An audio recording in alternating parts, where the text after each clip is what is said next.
Okay, and it's Okay, hi everyone. It's John again with another Indie Creative Entrepreneur's Journey. And this time I've got Roberto Comparan with Roberto Well. He got started connecting his tribe of artists and Pixar lovers. And before we get more into that, Roberto, maybe you can share a little bit about what you're about, what lights you up each day, and we can definitely go sure. from there. Um, yeah, the our project. I mean, it just kind of started out. I want to say, I mean, the idea was about 2.5 years ago, 2 years ago, and I mean, we had this vision for just rallying a bunch of artists together to do something for the community, and we just at the time, talking to a couple of my friends, we were like, maybe it might be a good idea to, you know, include some fan art, and then we're like, wait a minute, we all love Pixar. Let's make this about Pixar and kind of make it a tribute of some of our favorite films and all those things that we love about the Pixar culture and brand. And so we did. And we had our first show last October, and it was just really awesome to see kind of things build from that. Nice. And so, in terms of the inspiration for Pixar, so like, what is your personal story with Pixar, and how did you, first encounter Pixar? Oh man, I mean that goes way back to probably I want to say 1994. um, I just had heard about this new animated film that was coming out, and Toy Story Mhm. was kind of on the brink, and I started to just see stuff like in magazines, and at the time I would subscribe to this Disney magazine called Disney Adventures, and I just had a huge Hmm. collection, and so uh, they were constantly referring to something coming, and so when I actually had heard that it was coming out in 1995, and you kind of heard more buzz about it. Um, I just knew I had to see this movie, and so I actually had a school teacher who said, "You guys have to go see this new movie called Toy Story. It's an Mhm. animated film. It's the first time Disney or anybody has done something like this." And so I was very curious.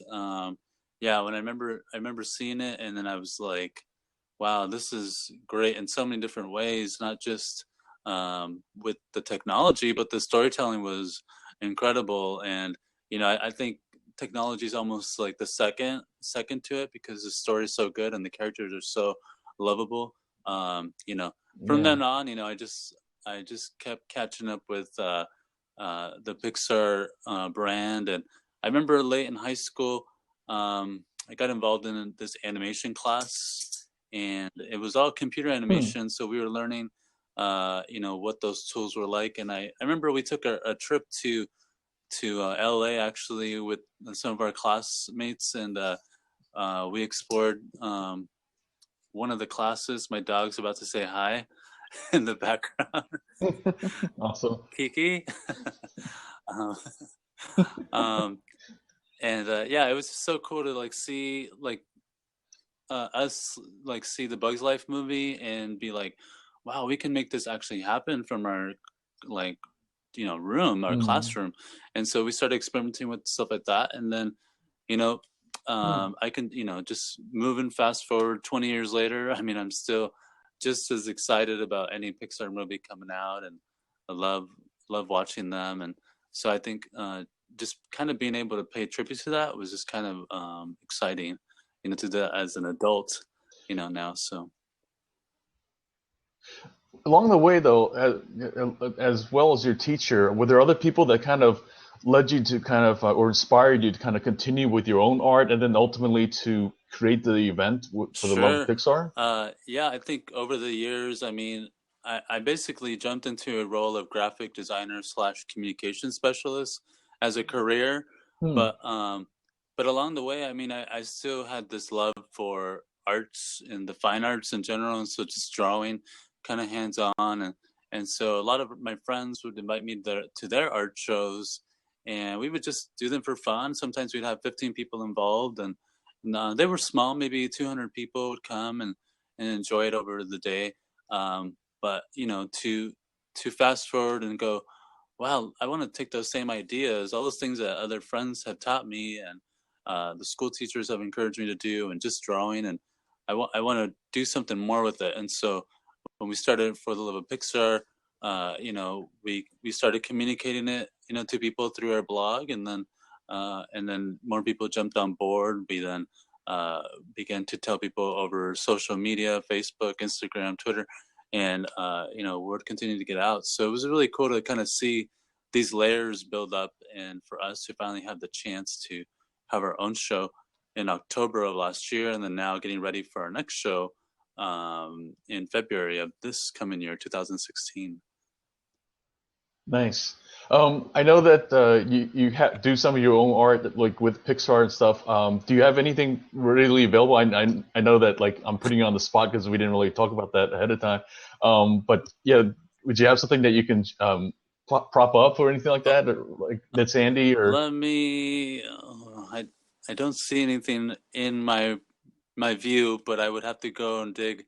Uh, but Oh, it's all right. yeah, I mean, some of it is actually online. So if anybody watching would love to just check out what we've been up to or doing, you could either find it on our website at fortheloveofpixar.com, or go to our Instagram.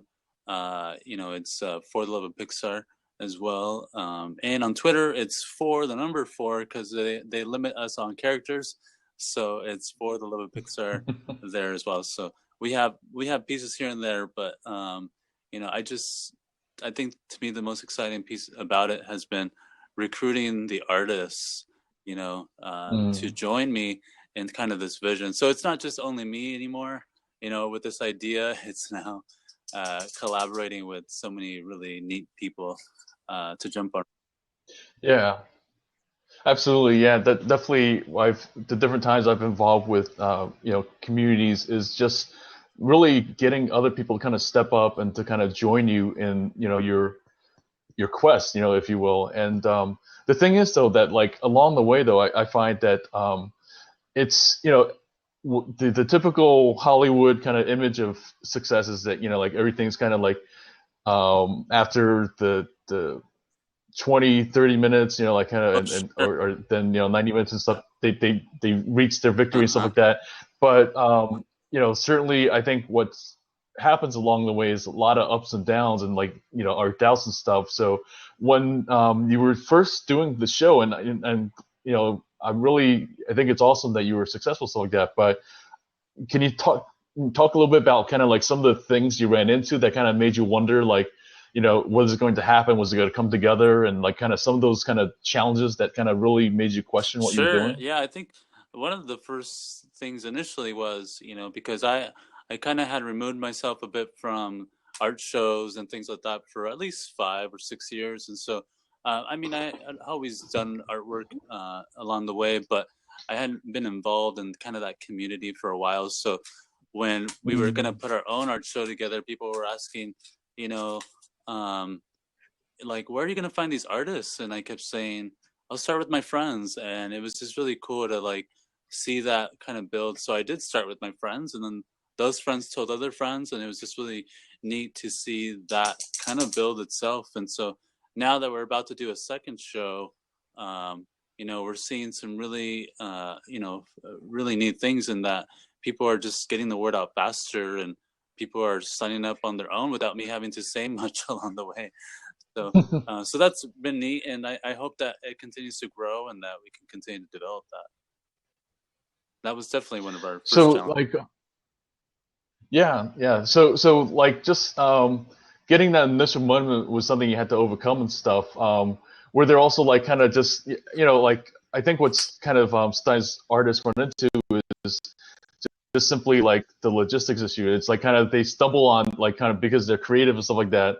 Were there like kind of hiccups that kind of really that you didn't expect that kind of popped up and stuff when you're getting this You're show saying first you're off the thinking, ground? are you like thinking like logistical things, like when it comes to the actual artwork?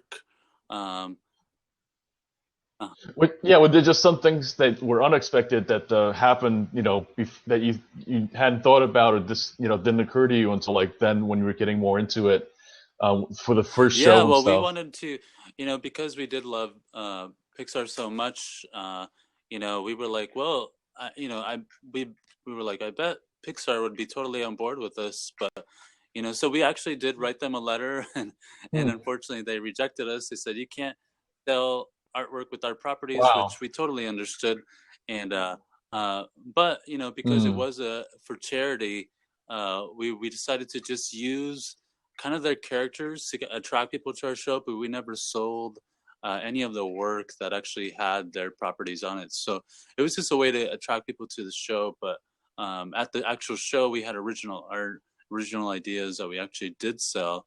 And so, I think that was another challenge that we kind of had to overcome. And then at the actual show itself, we had to overcome the challenge of, okay, maybe we had priced some things too high. And so for this next show, we Hmm. decided we're going to do quite a variety of price ranges so that every type of customer could actually purchase something, and also provide prints available as well for people to purchase, because that was something people asked us a lot. They would say, hey, can we like this piece of work, but I can't afford the $300 painting. Is there a print available? And so we said, oh, we don't have one, but we can certainly get you in touch with the artist. And so those kinds of things I think we're looking at for the future. And um, again, that was another challenge we overcame, and I think we learned a great lesson from that. And I think we'll raise more money out of that at our second show because we did learn those lessons. Awesome. Yeah, definitely. I think that's the thing that, there's the two sides to me of creative Mm-hmm. entrepreneurs. Is the artistic side, which is like we just put it out there, as an expression of, what's really we're passionate about and stuff. But the entrepreneur side is like where we kind of like get feedback as to, what our audience is asking for and stuff, and then giving it to them. And so I think Uh-huh. that's the two sides that we Yep. constantly have to balance. Yeah. So like in terms of that first show and stuff, what was something that you're really proud about that like, that you saw in the audience when you had that and presented and stuff? Like what made you really kind of decide that like, wow, this is something that, I'm glad we did Yeah. and I think the fact that we did it actually, we had talked about it for quite yeah. a few months before we actually did it. So we were like, we need to make this happen. So we often look back and we're like, that was our most successful failure because we had just so many great things that happen. But then when you look at what the amount of money we raised, it wasn't as much as we wanted to, but overall there were so many great things that we were able to build. One, we were able to build a great like base community of artists around it. Two, we were able to create good awareness for our first show, in anticipation for another show, which many people were asking us after that show was over. They were saying, when's the next show? We're Nice. like, actually, we don't have one planned yet, but we know we want to do one, you know? Um, and so just building that kind of momentum. And then the fact that all of our displays that we basically like 90% of the displays that we set out to do at the show actually were constructed and we were able to make them happen. So, including we Hmm. had like what we called Andy's room, which was a place for like selfies, but it was also like just a great space to kind of feel like you're in Andy's room. And we had artwork and children's art, and we had a bed that we created where people were able to just kind of sit down and look at some of the work. Um, we did a display for the Monsters Inc. Doors, and so we had the doors all over that room, and we had these like lights and like sound effects and things that made people feel like they were in that space. We also like had an up like meditation like little church, like it was just one of those weird strange like bits that we had in the corner of our show where people were able to like just sit there, look at this photo of the Fredricksons when they were married, and then we had the balloons, and so we had a lot of fun things with that, and of course the connections we made along the way. I mean, with Hmm. Marco showing up with his Pizza Planet truck, and again, multiple people loved it because they were able to take like what they call like the ultimate selfie there. Um, and then we had multiple nonprofits that we were able to work with. We worked with Invisible Children. we worked with Give Clean Water, and we also worked with one of the local schools actually that we're actually collected toys for, and so we're going to be doing something with that very shortly here. And then there was also, I'm trying to think of the fourth one that we worked with, but yeah, just working with all those nonprofits and kind of building that community, and and then just now working towards the next one. At this next show, we actually plan to raise money for Crochet Kids, which some people might be familiar with, and Hmm. and then also Give Clean Water, and then also one of the partnering elementary schools nearby as well. So we're trying different things. We're seeing what works. Even the stuff that did work at the last show, we thought we don't have to do it again, even if it worked. Let's save that for another show. So we're just kind of mixing and matching Hmm. things and just playing with ideas, and seeing what sticks and what doesn't stick along the way. You know. Yeah, definitely. Can you talk a little bit about the Pizza Planet truck? To be honest, I was distantly aware of it, stuff like that, of of how it fits into the story or into Pixar and stuff. But can you talk about the truck itself and also then your connection with Marco and the Yeah. truck? Um, the Pizza Planet truck has shown up in almost actually in every single Pixar film except The Incredibles to date. I mean, it's Yeah, that's strange. it's they hide it in so many different places. I mean, in Brave, I think it's like a wood carving and the witch's like workshop. In Bug's Life, it's like hitched to a trailer, and you definitely see it in all the Toy Story films. In full view, partly because that's where the truck originated from. Um, and so you Hmm. see this truck everywhere. And so when I had learned that there was a team of people building this truck that was a movie accurate replica of what you had seen in the Pixar films, I was like, we got to get this guy and his crew to our show, and because our first show was about every single film, um, it just made sense to invite Marco to our first show. And so when he agreed to being there and showed up and did us that favor, I mean, we were just so excited. So it was just another highlight of the show, and it was just one more cool place where you would see the Pizza Planet truck. So we were very excited about that and seeing that connection. But yeah, I did not know Marco personally prior to this, so Hmm. uh, to be able to extend an invitation to him online, and then basically being connected with him ever since, and partnering in different ways, I think has been really cool. And Yeah, now it's funny that way. people who are curious to see this Pizza Planet truck Uh-huh. should tune in to, I think KTLA will have the Hollywood Christmas Parade showing up soon, Okay. and they could watch it. I think it's the week of Christmas, and it's the Hollywood Christmas Parade, and they'll see the Pizza Planet truck on that parade. So I think this is Nice. third year, so we're excited for them. Awesome. Yeah, it's just funny that way that different times we form these connections and stuff, and then different times you just when you just reach out, like sometimes we think it's like, oh, that'll never happen, stuff like that, Uh-huh. but just trying it and see what happens, Yep. and you just never know and stuff. Yeah. So beyond that, like kind of, are there other kind of connections that you formed through creating the love of Pixar? Like what are some of the other connections you've built with your community? Sure. Yeah. I mean, like again, another relationship we built through this whole process was connecting with John Negroni, who is known Mm, famously for his Pixar theories that he has posted basically online. And I think 2 years ago, the theory, that's when it first went viral, and then a lot of people had learned about it since. But at first, I was thinking, it'd be really great to get this guy to come do like 10-minute like lectures once an hour at our show to mm, just talk about what the theory is about, to just kind of inform people about it. Unfortunately, I think he was in the middle of a move, and so he wasn't able to come to our show. But we were able to interview him early on and just talk to him about the his favorite films and we know what the purpose of the theory was, and then I was able to then review his book, and then so we've been able to establish a very Pixar enthused relationship over the last year and a half. So it's been really fun to kind of build on that. And then recently he was able to appear on my Blab show. I think it was last week. So it's been really fun to just continue to build on that connection. Again, Awesome.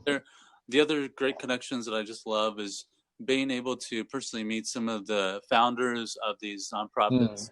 I think it's been great to kind of hear their vision and get excited about what they do, and then being able to somehow support them in any way we could as well. So whether it be promoting or bringing awareness to their cause, or actually fundraising physical dollars for them. So that's been neat as well. Yeah, I think for me, like the magic of Pixar is a little bit about how it cuts through so much. Like one of the key scenes I think of is in Ratatouille, where the food critic has his Oh icy yeah, heart and stuff like that, and his heart melts because of he bites into this, and I feel like that's what Pixar's magic is. It's like yeah, when we watch this, it's like even the most hard charging CEO like kind of is a uh-huh. kid again and stuff. And I think that's what it transcends is this kind of it transcends these boundaries that we have, like that we put up as we get older and stuff like that, and Yep. we're kids again and stuff. And Oh, yeah. absolutely. I totally agree. I think it puts us back in a place where we can have that childlike wonder, Mm, and I think it's really fun to explore that in creating spaces and environments where you kind of tap back into that creativity. And so I think a lot of people like they look at Disneyland, they're like, oh, the happiest place on earth, and they're so excited when they get there. And but I'm like, there needs to be more happy places like that, more happiest mm, places on earth. And so if we can build a small little place like it, along the way, and have these shows in different pockets of, so far where we're at in California, I think, we're bringing a little bit of joy and happiness to places that maybe we didn't have it before. So I think that's what excites me about this project is continuing to build that, not just for the kids, but also the adults who kind of need to return back to that childlike wonder, you know. nice. Yeah, that's a powerful why, and really, I can appreciate that. So, what are some places that folks can learn about you? And like we'll definitely provide these links, of course, and stuff. But what's the best way for folks to kind of, really stay in touch and to learn more about For the Love of Pixar? Yeah, if anybody is curious about the show or perhaps wants to volunteer at our next show or actually wants to submit artwork, they can certainly go to our website fortheloveofpixar.com. All of the information is there, who we are, what we do, what we're about. Those are great. That's a great place to find out about us. If you want information like in real time, definitely check out our Instagram or Twitter accounts. I mean, we post stuff on there very regularly about what we're doing and what's coming up. And right now, we currently have about 22 artists already to go for the next show, and each of them are submitting at least two pieces. And so we have a couple more months ahead of us, and so we're excited about recruiting another 25, 30 artists. So just to see that grow as well. And so if anybody watching this knows artists or wants to participate in any way, you're welcome to do that. So, Awesome, um, Berto. yeah, Yeah, thanks so much for your time and sharing that. And it definitely, we look forward to hearing about the success of the next show and stuff. I know that it's just going to grow bigger, bigger, and I really feel that you're starting a really cool movement and stuff. So thanks again for your time. absolutely. And thank you for your time, John. Appreciate it. Awesome. And we'll definitely continue next time with another Indie Creatives journey. And so thanks for watching, everyone.